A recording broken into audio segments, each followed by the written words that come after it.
Hello, everybody, and welcome back to episode 11 of Beyond the Spotlight. I'm here today with Goran Popovich. Or Goran Popovich. Goran Popovich. Goran Popovich. However you want. Please give me a little introduction. Well, do you want me to do it here? To you? Wherever you feel comfortable. Me. Me, I always feel comfortable. My name is Goran Popovich. I'm originally from Bosnia and Herzegovina / Croatia, as I've been operating in those lands. Okay. Very Balkan, very Slavic. I'm a professionally trained actor here in New York, based in New York, and that's pretty much it. Okay. I should be very elaborate and be like, I'm an actor, dancer, singer, painter. This is a man. Yeah, Goran actually painted this. Hi. I just figured out that he also painted like 2 days ago, and he actually makes really nice paintings. I had no idea. You just never told me that. Listen, that's your mistake. Okay. Your loss. Withholding information. Okay. Anyways, so on today's episode, we're going to be talking a little bit about method and Meisner. And because Goran here studied both, I thought it'd be a fun little conversation to kind of compare and contrast the two, look at the differences, similarities, experiences, and all that fun stuff. I myself studied Meisner at the American Academy of Dramatic Arts, which we both went to. So yeah, so the first one that you studied was method in Bosnia. Yes. Right? Correct. So what was that like? You said you didn't even know that it was like a specific technique. Yeah, because I was part of the theater back home, right? Yeah. So the way these actors, the professional troupe was actually doing the technique was mostly through Stanislavski. Yeah. They of course touched base probably Strasbourg and all the other methods, but basically with Stanislavski. And now, without that formal training, you just observe. Right. And you occasionally talk with these people about it, like, how do you get there? Like, how are you doing this? And I was very young at that time. How old were you? Oh my God, when did I first got into theater, like, professionally? I think at the age of 10, 9. You were doing method at 10 years old? Yeah. Oh, wow. It's sort of, but that's the thing. It's like, I wasn't. Yeah. I was doing what they were doing. You were doing what they were doing. And then it became part of my sort of instrument as a natural thing. So this is what I actually wanted to tell you. I believe that this was me doing method without knowing, and that's why I was free within it, and that's why I did it with ease. Yeah. The moment I started becoming more like known to method and what it does and what's the technique and how does it go, what's the all intricate things and everything and all the details, I became very self-conscious of when am I doing it, how am I doing it, what am I doing there, what am I doing for that moment. Being self-aware of yourself. Yes, it's like I'm very self-aware, it's very, very self-conscious, very self-aware, and then it becomes more complicated. Then there's this whole thing. I have to respect what the father of theater, right, along with Chekhov and stuff like that. I have to understand what they wanted to say with this. I have to understand what they meant. I can't just flaunt about, But before that, I was sort of gently getting into it through process, right? Because back home, it's a beautiful thing that there's a whole process that you get to sort of explore yourself in the space. Before you even get into memorize the lines, but it was never about memorization, which of course Stanislavski is very much about. It's not about the text itself. That's something that comes later on in the process. If you know the story, which is basically what it is, it's like you just know the story, just get on stage and do it. Right. It's the action, acting is doing all that shebang. So you could say that like method and Meisner are similar in the ways that both of them want you to be truthful to yourself and truthful to the text and not like pretend, right? That's the last thing they want you to do. They just want you to react organically to what's in front of you. But would you say that, so I read this, I can't remember where I've read it, but they say that Meisner focuses on the external stimulus, right? Okay. So I'm focused on my partner, I'm focused on my surroundings, and then that is what alters my reactions, right? Whereas in method, it's internal, and they say it's like you need to think of a moment in your life that just broke your heart. Yeah. Think of that in order to get to this emotional point, in order to, like, I don't know, break down on stage or whatever. So whatever kind of emotional prep, not even emotional prep, but like in the scene, like if you have to be happy or sad or angry, it's like whatever you have to, emotional quality. You have to kind of go in your head and remember a moment that you were really angry, or a moment where you were happy or sad, and then put that into the work. Yeah. Would you say that's true? Well, no. No? I was listening and I'm like, oh, interesting. Because it is very interesting, because essentially what I believe is that all of these big acting coaches, acting methodologists, pedagogists, let's call them that way, these fathers and mothers of what we do now in theater and on film, I think they all spoke of the same thing from a different perception. Okay. Which, again, coincidentally and also ironically, tells you what an actor is supposed to do. It's the different perception of the circumstance given, right? Yeah. There is a lot of like, oh, external stimulus starts the internal, and then you external, and then one is like, oh, first start with yourself and then bring that forth. But that's the same, isn't it? Like, even if you're playing off of external stimulus, somebody needs to start it. So they need to do internal work. Does that mean that you don't? Right. And you just wait for them to do their bit, and you're like, that's gonna affect me. Yeah. You also have to do that internal work. So either way, the internal work happens, right? So I think they all speak to one another, and I think because Meisner, Strasberg, all of them, Adler, they were all part of the same school, along with Stanislavski. Yeah. So they didn't invent a new thing. They took what was given to them and saw how they go about it. And they gave us their perception of the method, essentially. Okay. You know what I mean? Yeah. So I think it's all the same. It then bottles down to what works for each actor, because you're a different person. You know, for you, maybe doing repetition would do the bit, and that's going to be like, that's it. That's what it really starts it for me. That's right. Repeating the thing actually helps me understand, and actually gives enough stimulus, pinch ouch moment, right, to my partner to find a moment that affects me, right? So, but I do think they all speak the same they speak the same thing with a different language. Okay. Does that make sense? Okay. So, because essentially Stanislavski was completely mistranslated to English language. Why? With his book. It was a mistranslation. It was not even misinterpretation. It was a false translation. Who translated it?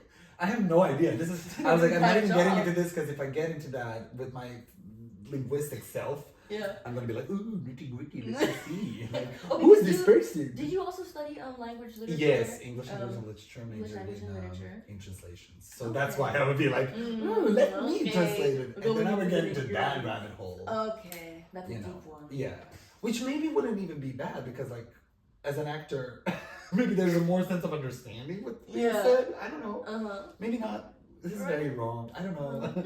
So I don't know. Don't trust me. Anyway, or do. So because you studied method first, right? And then when you came to the American Academy of Dramatic Arts, you did Meisner. Yes. So because you did method first, did that kind of influence your perspective on Meisner? A lot. Like, were you kind of questioning things a lot, or? Yes, I actually pretty much was all the time. I was like, oh, I can't connect to this. But that was my ego. It was my ego. Would you say not wanting to connect to something that I consider easy? You know what I mean? No. No, you don't. Great, perfect. This is a comeback. Elaborate. Please elaborate. So, for me, it seemed sort of simple. Like too simple? Yeah. Okay. It seemed like... Are you talking about the repetition? Yeah, I'm talking about what we did with the repetition and everything. Yeah. It seemed very simple, and I was like, I can't connect necessarily to just repeating a thing to you and you repeating it back, and like, you have green eyes, I have green eyes, oh, look at this, you're surprised. I just couldn't, it was something, I was judging it. I was somehow judging it in the back of my head, and I didn't want to admit that I was. Okay. Until, you reach a certain point where you can't go further. And then it's like, why do I feel the resistance towards this? Why doesn't my body want to accept this? And it was a floodgate of things where it's like, oh, I believe that in this type of theater, this should be done. In this type of theater, this should. It's that ego game that we as actors, performers. So artists, whatever. How did you overcome? If you did you overcome? Yes, I did, because it was about opening myself up and noticing that resistance. Mm-hmm. I think Alexander technique helped a lot. Yeah. You know what helped for me a lot was voice and speech. There you go. Voice and speech. There you go. Breath work, doing those. It's opening something up. It's physically like being in a pretzel shape. Like there's no. I'm sorry, I will never forget when I was like with the legs back over, and they were like, "Now breathe and say the words," and it's just you cannot lie because it's just like. You know what I mean? Yeah. It's like, because sometimes when it's, like when you're saying something, and let's say it's emotional, it'll get stuck in your throat and you can kind of control it. But when you're in all these uncomfortable positions where the only way you can get through it is by breathing, it's like, it doesn't stop here, it just comes out. So, beautiful, because Stanislavski, for example, Galina also, who studies Stanislavski, who speaks of sanity in acting, by the way, a wonderful book, Sanity in Acting, read it, amazing. Very elaborate, very clear also. They speak a lot about tension. Stanislavski speaks a lot about soul. In Meisner, you're talking about Meisner? No, it's Stanislavski, but it correlates. Okay. Bear with me here. Yes, I'm bearing. Hold buckle up, buttercup. So tension is something we hold whether we want it or not. We hold it either way. Yeah. You know, we drag it from a long time ago without even knowing. It becomes such a habit to us. Or from this morning. Yeah. Or this. You should have seen the tension when I didn't accept a cup of coffee from Goran. You're holding that right now, aren't you? I don't want to end this. You were saying. Dirty dirty bastard. Sorry. So that tension thing. Stanislavski says that it's very hard, and Galina also confirmed this, it's very hard for an actor to actually do what they're supposed to do, meaning be in the reality of doing, be the being that they're supposed to be on stage, that they're supposed to be on stage, for the lack of better phrasing. But if they're holding tension. Yeah. So you cannot, there's tension within your body, that means you're not free. So how can you actually be free in that energy of doing what I like to call personality? People refer to it as character. His character locks things in for me, so I kind of like, I'm trying to find a better word for myself. For me, it's personality. We're playing different personalities. Yeah. Other than creating a character. And then you're like, like you're creating Pinocchio, you know what I mean? So, Geppetto, my guy. So yeah, it's a lot of that tension, and that's why I feel that voice and speech for you, maybe, for me, Alexander technique, helped me get into my body, do that body scan, that really light sort of noticing thing where you are in head and space, and allows you to gently release whatever you might be holding on to by inviting yourself to do it, not telling yourself to do it. I believe when you use the words like must and stuff like that, like need, your brain turns on these receptors where it becomes locked to an idea, which creates tension. So when you invite yourself to maybe experience more ease in the back of your neck, it all of a sudden becomes like this, like 80s zombie land, as our teacher Dana would say. Lengthening your spine. Yeah, so it really does become, when you really gently invite yourself, that's where you can release the tension. You cannot release the tension with force because you cause more tension. Right. You know, so it's like, oh, let me get this like out with tennis ball, for example. Yeah. Even when you do that, it needs to be gentle. Yeah. Just noticing where your body is. Does that make sense? Yeah. So then that correlates from Stanislavski tension stuff. That correlates to Meisner in this repetition, in what Meisner stands for, right? In the reality of doing it, to be truthful in imaginary circumstances. What does that mean? Yeah. You know, how can you be truthful when you're holding onto something? There's no energy flow. But then wouldn't you argue that in like a normal day, like regular life, you're like that anyway? Like you're holding tension and you're like this, but you're still able to truthfully have an argument with someone, be sassy to someone. I would debate on this. Yeah. So I believe that daily we do hold tension. Yeah. We do, definitely. There's no denying. Every single me, especially now in the world. Hi. Great job. Go for it. We don't have to talk about it. He'll fit. Yeah, so yeah, we're holding tension on a daily basis, definitely. And we need to find that way for ourselves to find a little bit of release. And then you say, like, wouldn't you say that still we react truthfully? I do say no. No? No, because are you actually saying what you mean, or are you trying to be more polite? It depends. Because you know how sometimes when there's like a domino effect, when like there's just one day where shit just keeps happening, right? And then it's like the final straw and you have to let go. And it's like, you know, you're...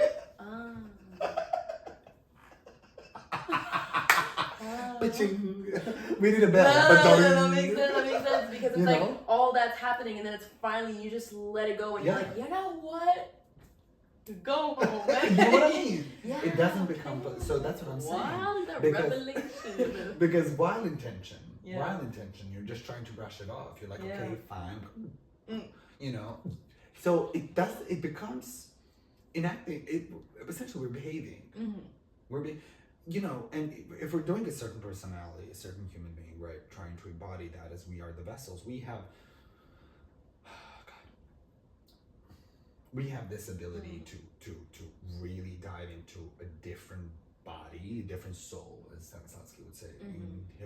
You open the door of your body to a different soul to inhibit you and to direct your body into the behavior of what needs to be said. Okay. In the respect to play, right, into the respect to the director, to the storyline, whatever it is. But again, in order for you to open your body, you need to be free within it. Yeah. So you know, so it's like these things like where you're like domino effect things happening. You're just, and then at the end of the day, you're just like, you know what? Let me tell you something. You're just stupid. Right. This is where you opened up. You said what you actually meant. Yeah. This was not the accumulation of all the things. You thought that action from this person was stupid in the very beginning, but you didn't want to say it and you held on to it because you wanted to be polite, and then you closed off. Yeah. You know, and then your life at the universe is being like, oh, I don't like you holding on, girl. Right. Okay, so, and then throws things at you, and you're like, oh, you're walking through the city, just like things that are slamming you across the face, and that's that domino effect. Until at the end of the day, you can no longer just hold it in your boom. And then it's the floodgate of everything, and that's what's dangerous. Yeah. You know. Oh, I don't know if, I mean, I'm sure you did experience it with, me personally, I didn't, but with a lot of the people in my class, you know, when we did like the things, you know, where again, we were in those uncomfortable positions and we were like opening up, and then it would get to the point where people would just have a breakdown. Yes. And I guess it's that thing where then it's just that release and that flood of like everything that's been trapped inside you just comes rolling out. Because you don't know, essentially, here's the thing, tension is a very funny thing. Yeah. It lives in your body, can literally live in your pinky finger without you even knowing. It's like a small bowls, like small marble bowls, like marbles through your body, and they're traveling all the time. And then when they feel comfortable, they store themselves somewhere in the knee, somewhere below, where you could never assume. Like, why would it be here? Like, it's like, come on, it should be in a more like tangible spot. Yeah. And then you do these exercises with acting, sort of get in your body, do that body scan through the movement, and the breath work allows you support at the ground. And then all of a sudden, that marble is like, oh, light. Right. It flows out, and then it brings out everything, and then you're like just having a full, full breakdown. And that's why a lot of people, when they go to acting schools, they're like, it completely changed my life. And I'm not saying it changed for the better. I just like that just opened up. I'm like, it just changed. You know, people going to acting schools being like, I'm gonna be on Broadway. Exit the acting school being like, it doesn't matter. It's all arts. We're all creating. So. There's a bigger picture. Yeah. I have a question. Yeah. Sorry. Because you did both method and Meisner. Yeah. Would you say that one is more exhausting than the other when doing it? Well, I think that's very individual. Right, depends on the person. Yeah, I think all of these methods depend on the person. Yeah. It's like there might be, now, millions of people being like, Stanislavski is outdated. Right. And they're like, bah, I don't want to do that. What is he talking about? Stanislavski used the language that people spoke at that time, and people understood at that time. That's why now you have a lot of books that explain what he was trying to say. Yeah, because it's so complicated. The language is the language that is complicated. It's not what he's trying to say, it's the language that he used that makes us... It's like you read a sentence and you're like, I need to go back. All right. You know, it's like, gargle something. You know, so I don't think one is more complicated than the other. I Not just think necessarily it complicated, just like physically exhausting. Well, method, if you really get dangerously drowned in it, can be very exhausting. Right, that's what I've heard. I mean, we've heard of, like, who is it? Heath Ledger. Yes, Heath Joaquin Ledger, Phoenix. Like, you can really get, it's the becoming. Yeah. It's when you become. It's when you live when in you don't character. leave the door open, you open the door for the character to come through, for the soul to come through, and you close it. And then you have no option but to live as such. Because now your body is truly that vessel. It's just a... Talk about commitment. Yeah. It's a physical thing walking through. But the soul is what drives it. The soul is what informs your heart informs your mind informs your heart, and then it becomes this cycle, right? So this soul thing is very, very important. And, you know, and so getting drowned in it without the proper ability to get out of it, or the knowledge or practice, like Alina beautifully explains, like, sanity and acting, how do you get out of it?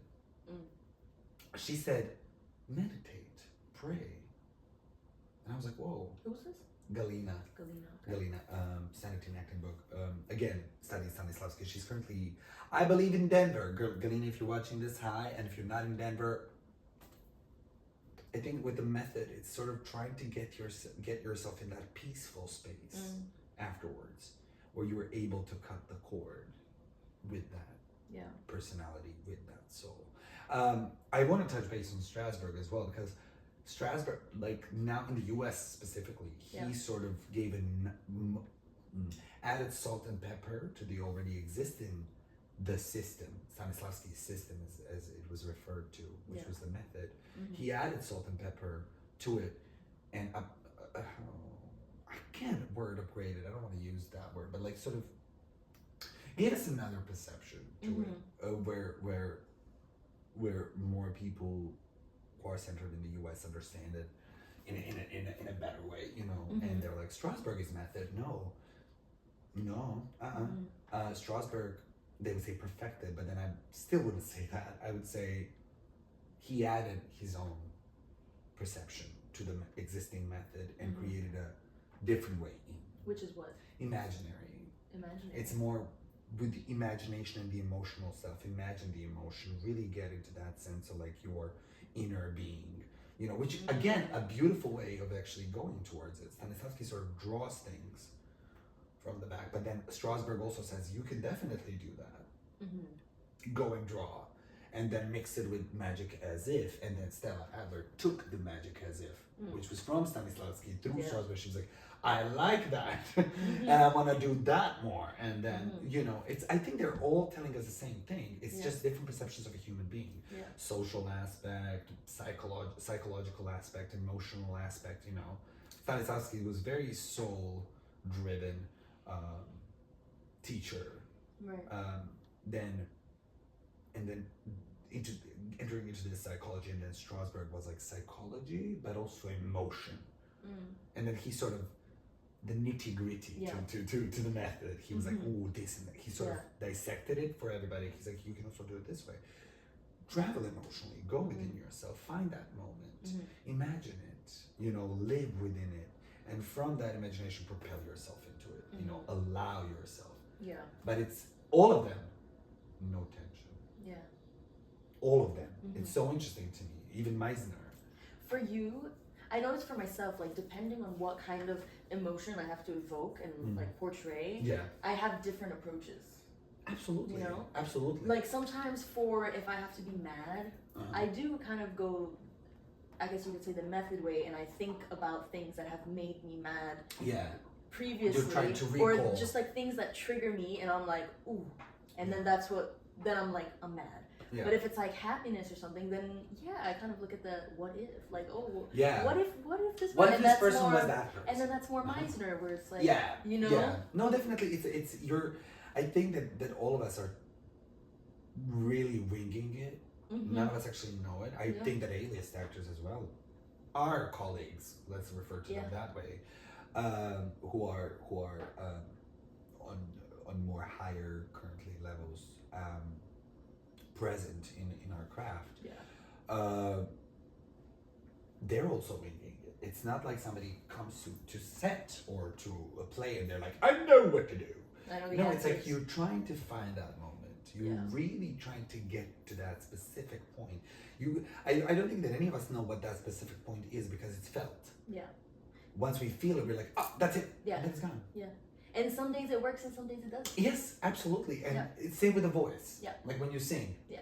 Like there's days where your voice is just wow. Amazing, crystal clear, it's like, perfect. Excuse me? And there's days where it's like there's a sewage system stuck in your throat and it's like, what is going on right now? So that's the thing with all the arts, you know, and same with the painting. It's like sometimes I feel like I want to paint. I pull out a canvas, I destroy the canvas. Oh no. And I'm like, I never won that. So so it's like you're truly and it's just like a very, I think it's allowing the arts to have its own flow. Right. And again, you are the vessel. Mm-hmm. Imagine it this way: it's a ship and ocean and the sea. So art is the ocean and the sea, and you are the ship. I mean, it's not like you're trying to defeat the ocean. Right. You're trying to find the currency that works. The current? The currency. Sorry. Love money. I'm gonna sound, you know what I mean? You're trying to go with the current, not against it. Not against it. You know, we're trying to find going against it causes tension. Yes. And then you have to fight and force to, you know, to remain in that spot. And then now people are gonna be like, what about the storm? Well, storm is an external stimulus that happens in arts. Whatever. When somebody forces arts on you, when somebody forces things on you, it's a storm. So anyways, I remember this. Thank you. No, for real. I really. Oh my god, yeah. Thank you. They're really beautiful. Thank you. I really oh my god, maybe it's the lights. Let's turn them off. You bastard. Nasty. Ew. So I remember this time. It was before acting school, before much experience on actually taking acting classes. I took these like private lessons like back home. And my teacher gave me this monologue, and it was about a woman saying goodbye to her baby that was being like ripped away from her, like they were taking away her baby. And for the life of me, I could not connect to that.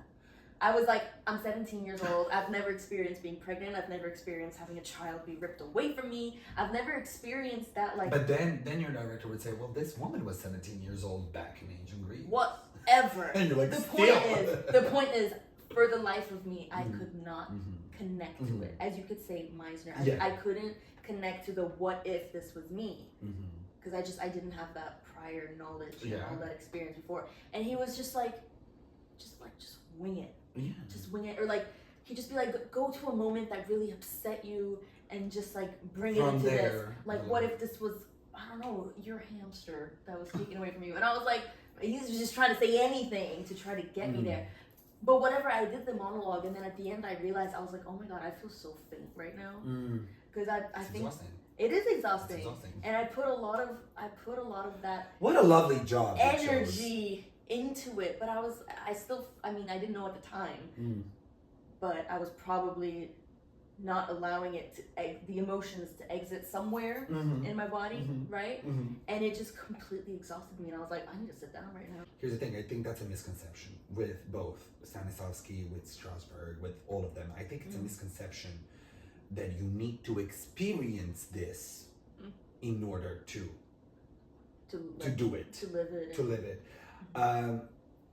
This is where Strasberg beautifully comes into the picture, explaining further down the line, and then Meisner, and then Adler, and then Hagen, and then all of them just sort of accumulate this thing, and they're like, wait, but also this, but they were collaborators. collaborators in arts, and that's what we're missing today. We're missing collaborators. We're all individual artists, individual actors, but in collaboration come these moments where you all of a sudden at the age of 17, it becomes easy for you to do it because you feel supported.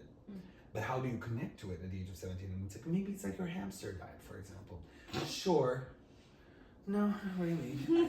My hamster, I know it's gonna die. But so it's hard to sort of connect with it. But then it's your idea that you must be this dramatic, crying, over the top mother losing the child. It's the idea that you look that creates tension. And then you can't release that. That created that.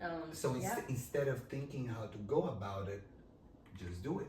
Wing it. Do whatever. Who cares? Just do whatever. Yeah. Just get out of your own way and do it. I think it's about that with everyone. We're trying. I think all of us are trying to sort of get out of our own ways in one way, shape, or form. With all these, it's like lately I've acknowledged. I was talking to my friend Rebecca the other day. Bex. Bex. Hi Bex. Hi Bex. Bex cracks and media checks. So that's how I call her. ADHD. Bye. And I told her I have a hard time lately really connecting. And I think I'm invited to retreat. To be like, get out. It's not about the method. It's not about the technique. It's not about anything. You already got that. It's there somewhere. Right. It's your ground. It's your artistic ground, right? You don't have to hold on to it. It's there. Yeah. Be you. Right. Be you in the circumstances. Yeah. How would you react if this happened? Who are you? Yeah. Is what brings this, propels you forward, I believe. But also. And not you trying to, do something. Yeah. Wouldn't she say that? So you know how a lot of people say, like, what if you were in that situation? A lot of times, like, I think about this a lot because sometimes I would think, like, oh, for sure, if this specific situation happened, this is how I would react. And then guess what? The situation happens and I reacted the complete opposite. Yes. So how do you truly know how you would react in that situation unless it really happens? Believe in it. You can read it's so. This is what I have a problem with. They're like, believe in it. And I'm like, if it was so easy to believe in things, Right. When they say like, Meisner, truthful behavior within the imaginary circumstances. Yeah. And I'm like, well, are they actually imaginary if I fully believe in them? Then we touch base on the manifestation and the law of attraction, do we? Good God. It goes so deep, it's insane. So it's like, really sincerely, it's like when you're living truthfully in imaginary circumstances, you're not almost, but you are manifesting. You're embodying something that you are going to become. Right. Until you become it for real. And then it's no longer imaginary. Then it's real. It's a real moment. So it's like, are you truthfully living in imaginary circumstances? I would maybe paraphrase that. It's like, I don't know. I don't even know how. But like, just the idea of truthful and imaginary circumstances, in my mind at least, it brings forth this sort of contradicting experience. Right. So I need to sort of get out of it. And that's why lately, as I just said, lately I've been like, I need to move away from all the technique and all the everything, trying to approach it in a specific way and do it in a specific way and just see what would I really say? Would I use these words though? Yeah. Would I say it this way? Would I use these words? Just seeing what works. Yeah, and it's like, and so I believe that it's like when you said like, I do it this way, and then those circumstances happen, and then all of a sudden I didn't react like that. Yeah, because you have an idea of what looks good. Yeah. How do I look when I do it? You're very like zoomed out. Yeah. You're like you get the eyes of the camera. You become the camera. Yeah. So you observe yourself. You're like have the hair and everything done, and you're like, well, if I go this way, and be like, oh, the camera's here. Yeah, that looks like my nose is kind of. Right. And you adjust these stupid things. Where it doesn't matter. Or stupid things, but it does happen. Like sometimes I'll do like a short film, and then I'm like, damn, that was hot. And then I looked at the camera, and I was like, ooh. I was like, cameraman, can we work on that?